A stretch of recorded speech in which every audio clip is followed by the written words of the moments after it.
Face à la barre, les 4 représentants des principaux syndicats du SDIS, poursuivis pour diffamation par leur directeur, en cause un courrier daté de janvier dernier dans lequel le colonel Riesdorfer est directement visé.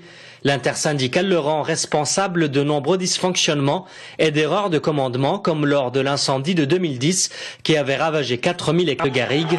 Quelques minutes avant l'audience, les 4 hommes étaient rentrés sous une haie d'honneur.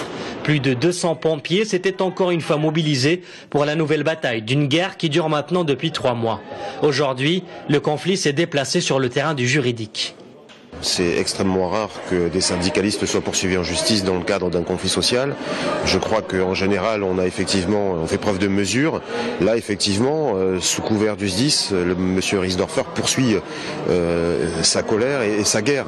C'est effectivement peut-être un peu déplacé et pas forcément le lieu. Moi, j'aurais préféré qu'il fasse autre chose. Le dialogue semble donc plus que jamais rompu entre les deux camps. C'est toute la hiérarchie du SDIS qui cristallise aujourd'hui les rancœurs des pompiers. Le directeur, c'est un problème, mais notre président du conseil d'administration, c'en est un aussi. Et c'est lui...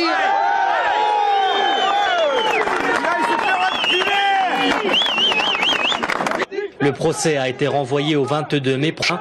Les pompiers, eux, ont fini leur marche sous la pluie par une Marseillaise chantée devant la préfecture, la seule, selon eux, à les avoir écoutés.